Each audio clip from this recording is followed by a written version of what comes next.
रुद्रपुर, जहां उस रात जन्म और मौत एक ही पल में हो गए थे। उस बच्चे ने रोकर नहीं, हंसते हुए इस दुनिया में कदम रखा था, और उसी पल शैतान इंसान के शरीर में जाग चुका था।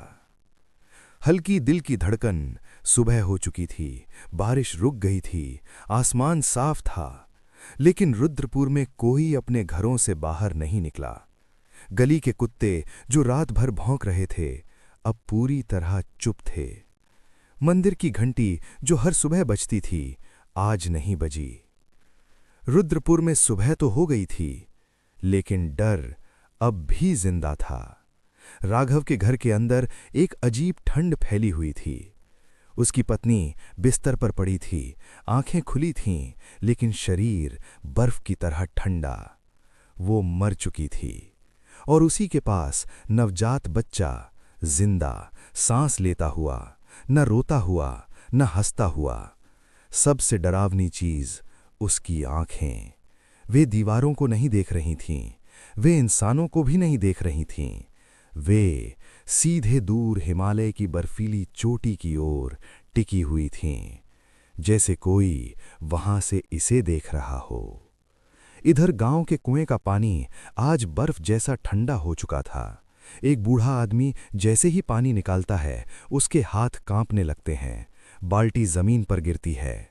गली के दूसरे छोर पर एक गाय मरी हुई पड़ी थी। उसकी आंखें खुली थीं और मुंह सीधे हिमालय की ओर। कोई चीखा नहीं, कोई रोया नहीं, पूरे गांव ने एक साथ चुप रहना सीख लिया था। राघव डरते हुए बच्चे को गोद में उठाता है। उसका शरीर असामान्य रूप से ठंडा। राघव कांपती आवाज, इतना ठंडा? ये बच्चा सामान्य नहीं है। अचानक बच्चा अपनी छोटी सी उंगली राघव की छाती पर रख देता है। हल्की दिल की धड़कन। राघव की सांस एक पल के लिए रुक जाती है, जैसे किसी ने उसका दिल भींच लिया हो। राघव डरते हुए पीछे हट जाता है।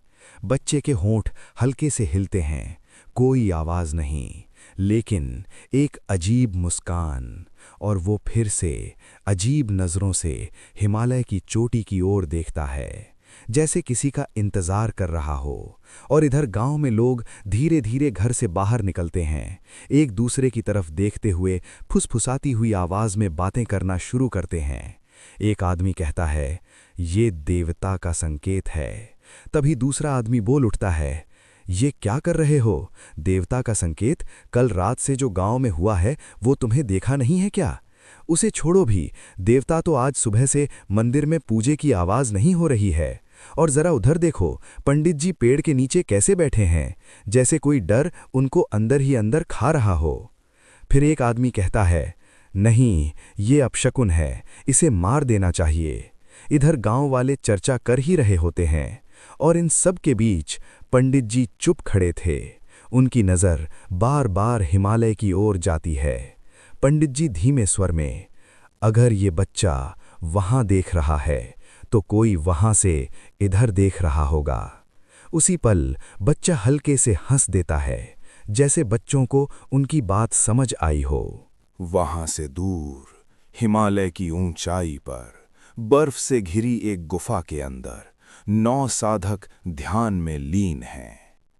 उनके सामने एक विशाल कद का पुरुष, गले में रुद्राक्ष, लोहे की माला, कंधे पर हथियार। उनकी चारों ओर दिव्य ऊर्जा की हल्की परत दिखाई दे रही है। उसका नाम काल भैरव है।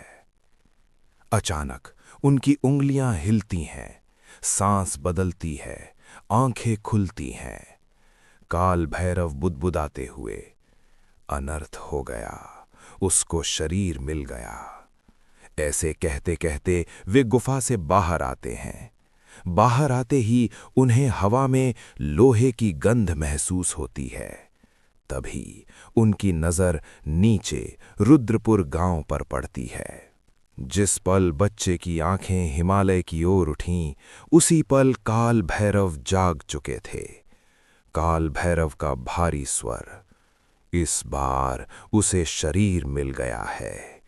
हवा और ठंडी हो जाती है। काल भैरव की नज़र जैसे ही रुद्रपुर गांव पर पड़ी, उन्हें उस गांव में एक घर के सामने एक छोटा बच्चा मुस्कुराते हुए उन्हें ही देखता हुआ नजर आता है। जैसे उस बच्चे के अंदर का शैतान उन्हें कह रहा हो, मैंने अब शरीर पा लिया है, अब तुम मेरा कुछ बिगाड़ नहीं सकते। ये देखकर काल भैरव का गुस्सा आसमान छू जाता है। वे अपने कंधे से हथियार निकालते हैं, उसमें दिव्य ऊर्जा का संचार करते हुए नीचे रुद्रपुर में उस बच्चे की ओर वे हथियार फेंकते हैं। तेज गूंज, पेड़ कांपते हैं। तो क्या काल भैरव एक ही वार में शैतान को रोक पाएंगे, या ये युद्ध अब शुरू ही हुआ है?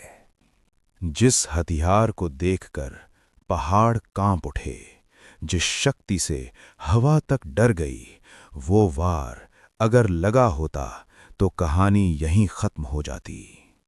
लेकिन शैतान मरा नहीं। वो बच्चा मुस्कुराया और उसी पल काल भैरव समझ गए, ये युद्ध आसान नहीं होने वाला है, ये मेरी परीक्षा है।